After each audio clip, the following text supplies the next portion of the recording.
Assalamualaikum warahmatullahi wabarakatuh. Selamat datang di dunia sahabat hebat untuk hebat kamu semua. Kali ini kita akan berjumpa dalam materi Hukum Dagang untuk mahasiswa saya di semester 3 Fakultas Hukum Universitas Jambi. Jadi dalam masa pandemik ini kita harap maklum dan harus pandai-pandai menggunakan dan memanfaatkan situasi. Kali ini kita bantu dengan video pembelajaran. Jadi untuk memajukan dan meningkatkan channel ini, silakan jangan lupa di subscribe, like, and comment ya. Baik, di part sebelumnya kita sudah membahas tentang sejarah hukum dagang, kemudian sumber-sumber hukum dagang dan pengertian perusahaan. Nah, kita tahu bahwa perusahaan itu adalah sebuah kegiatan yang dilakukan secara terus-menerus, kemudian terang-terangan dan berorientasi pada keuntungan atau mencari laba yang sebesar-besarnya.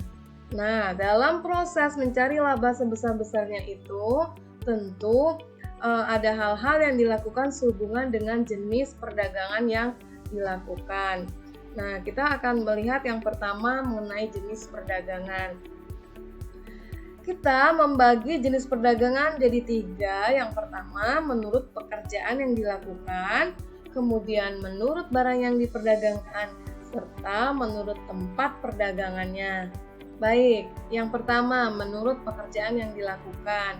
Nah, perdagangan menurut pekerjaan yang dilakukan ini dapat berhubungan dengan mengumpulkan suatu barang atau benda, barang dagangannya khususnya ya.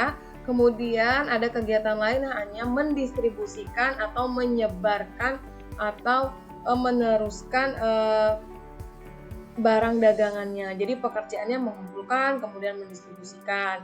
Nah, jenis yang kedua adalah menurut barang yang diperdagangkan. Apa itu? Barang yang diperdagangkan itu bisa merupakan barang yang memiliki arti fisik.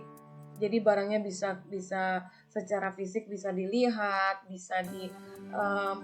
bisa dirasakan barangnya apa gitu ya. Nah, kemudian apalagi yang bisa diperdagangkan dalam kategori ini, yaitu perdagangan jasa. Kalau jasa adalah artinya serve, artinya kita menjual jasa, kemampuan kita, apa saja yang berhubungan dengan pelayanan yang dapat diperdagangkan. Contohnya apa? Misalnya contohnya jasa pengiriman, apalagi jasa pembersihan atau jasa penjualan dan seterusnya. Nah, kemudian ada lagi menurut barang yang diperdagangkan itu adalah perdagangan surat berharga. Karena perdagangan surat berharga ini memiliki konsep dan pengertian serta operasional yang khusus sekali. Berikutnya adalah menurut tempat atau daerah perdagangan. Kalau sebenarnya di era globalisasi ini kita hampir borderless ya. Kalau kita bicara dunia perdagangan, tentu sebenarnya kita tidak berbicara satu teritorial saja, tapi kita berbicara bisa memperdagangkan barang yang ada di luar negeri. Kita beli dengan macam-macam platform yang ada secara online ini, kemudian kita jual kembali atau kita resellerkan gitu ya. Nah, ini kaum milenial nih biasanya senang melakukan ini.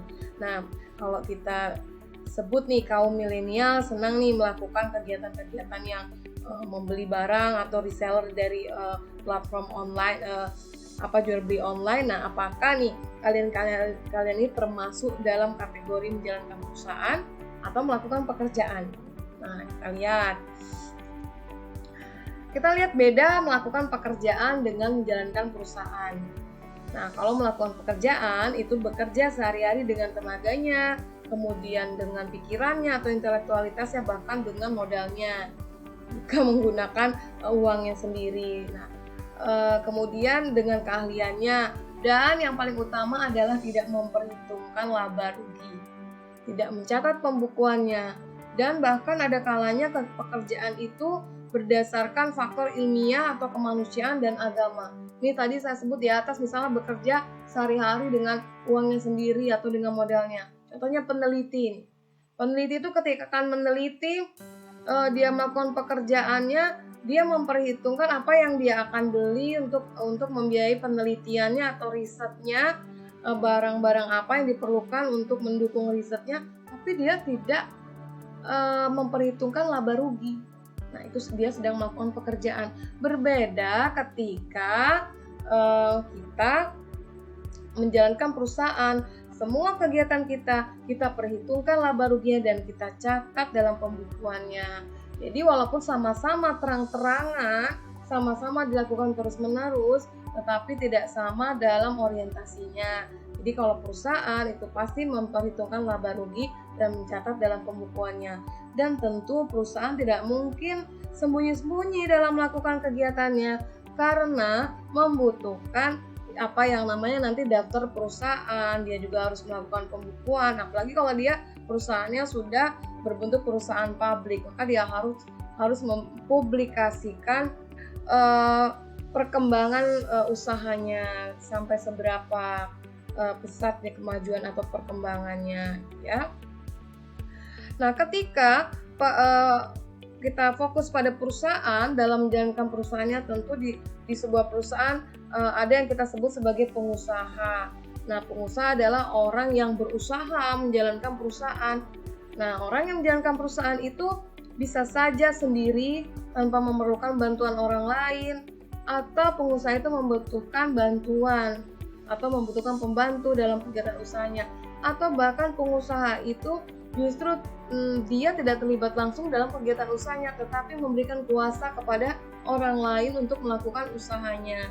Nah, sehubungan dengan itu, maka kita akan lihat pembantu perusahaan atau pembantu pengusaha.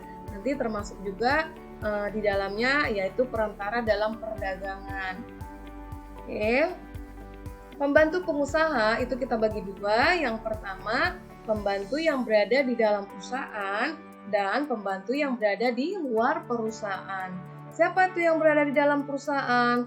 Yang berada di dalam perusahaan contohnya adalah manajer, pemimpin perusahaan, pemegang prokurasi, pengurus filial, pelayan toko, dan pekerja keliling termasuk kasir. Artinya di dalam suatu perusahaan, dalam suatu lingkungan perusahaan itu, orang-orang ini atau yang kita sebut sebagai pembantu pengusaha ini betul-betul terlibat langsung dalam usaha memberikan keuntungan kepada pengusaha atau kepada perusahaan tersebut. Berbeda ketika pembantu pengusaha kita sebut yang berada di luar perusahaan. Walaupun dia membantu perusahaan tetapi tidak terlibat langsung dalam kegiatan teknis dari kegiatan usaha tersebut. Siapa itu? Contohnya notaris, pengacara, atau makelar, atau agen, atau komisioner. Nah, mereka-mereka ini terlibat di dalam sebuah perusahaan, tetapi tidak terlibat secara teknis dalam memberikan keuntungan terhadap perusahaan, karena sifatnya dia membantunya itu ada yang temporer, ada yang untuk hal-hal tertentu, ada yang berdasarkan pemberian kuasa. Nah, dari kedua kategori pembantu pengusaha ini tentu memiliki hubungan hukum. Nah, kita lihat bagaimana hubungan hukumnya antara pembantu pengusaha tadi dengan pengusaha. Ada 3, yang pertama bersifat perburuan atau ketenagakerjaan, yang kedua bersifat pemberian kuasa, dan yang ketiga bersifat memberikan pelayanan berkala. Nah, semuanya itu secara prinsipnya diatur dalam Kitab Undang-Undang Hukum Perdata. Walaupun demikian, kita harus ingat bahwa Kitab Undang-Undang Hukum Perdata bukan satu-satunya suatu kodifikasi yang mengatur tentang hukum dagang atau kegiatan perniagaan atau yang mengatur tentang perusahaan. Tetapi sumber hukum dagang kita ingat bisa selain dari BUU atau Kitab Undang-Undang Hukum Perdata, kita bisa lihat di Kitab Undang-Undang Hukum Dagang sebagai lex specialis derogat leg generalis dari Kitab Undang-Undang Hukum Perdata yang sifatnya kodifikasi parsial. Artinya secara sistematis betul-betul memiliki pembagian-pembagian sesuai dengan kaidah hukum dagang yang diaturnya. Nah, kemudian ada lagi peraturan perundang-undangan di luar KUHD dan di luar KUH Perdata. Contohnya apa?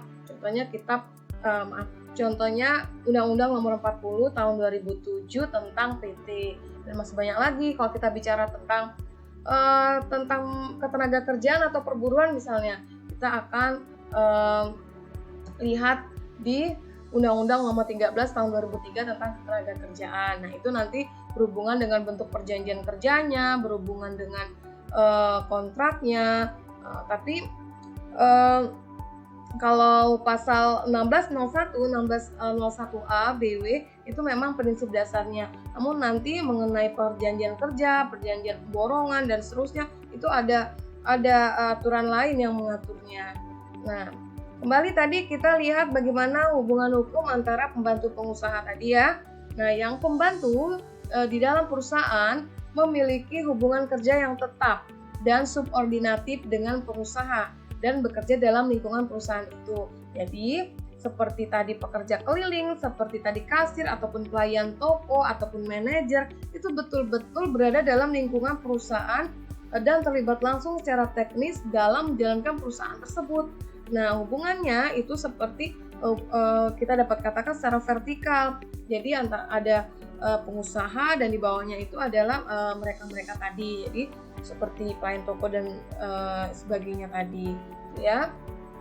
Kemudian ada lagi pembantu di luar perusahaan. Jadi kalau pembantu di luar perusahaan ini ada cirinya. Yang pertama, mempunyai hubungan kerja tetap dan koordinatif dengan pengusaha. Nah, termasuk jenis ini adalah agen perusahaan dan perusahaan perbankan. Nah, jadi hubungan kerja tetap dan koordinatif ini contohnya nih seperti kayak makelar misalnya atau komisioner misalnya juga bisa. Jadi tapi yang paling dekat nih agen nih, keagenan ya. Dia di luar tetapi dia mewakili satu perusahaan. Memang dia bekerja misalnya untuk perusahaan besar tertentu, tapi dia juga memiliki tanggung jawab terhadap kegiatan usaha di sektor dia sendiri. Nah, contoh juga tadi seperti perbankan nih, misalnya contohnya saya sebut Bank XY misalnya, Bank XY di cabang Jambi, atau kemudian ada lagi Bank XY di cabang RA misalnya, seperti itu. Nah, dia berhubungan dengan kegiatan usahanya sendiri di wilayah itu sendiri, tapi dia memegang nama besar sebuah perusahaan. Itu sifatnya kerjanya tetap, hubungannya kerja tetap dan koordinatif. Nah, yang berikutnya adalah mempunyai hubungan kerja tidak tetap dan koordinatif juga. Dia tidak tetap tapi masih bersifat koordinasi, artinya segala sesuatunya dikoordinasikan dengan pengusaha. Siapa itu? Contohnya makelar, komisioner, notaris, dan pengacara. Mereka ini tidak terlibat langsung secara teknis, tetapi sangat mempengaruhi bagaimana kelanggengan dari perkembangan perusahaan itu untuk mewujudkan tujuan perusahaan itu, yaitu mencari laba. Nah, dari sekian banyak pembantu pengusaha, baik yang ada di luar ataupun yang ada di dalam perusahaan, sebenarnya nanti kita juga akan melihat secara khusus tentang pedagang perantara. Nah, pedagang perantara ini sistem pekerjaannya berlandaskan pada kontrak. Nah, berbicara hukum kontrak, nanti kita berbicara di sesi berikutnya, karena kita akan melihat syarat sahnya kontrak, kita melihat bagaimana perjanjian yang dibuat sehubungan dengan kegiatan usaha antara pedagang, antara pengusaha dan pedagang perantara dan seterusnya. Ini karena sesinya terbatas, nanti kita akan lanjutkan pada part berikutnya. Untuk sesi ini, part ini kita cukupkan sekian ya. Jangan lupa subscribe. Wassalamualaikum warahmatullahi wabarakatuh. Salam dunia sahabat hebat untuk hebat kamu semua.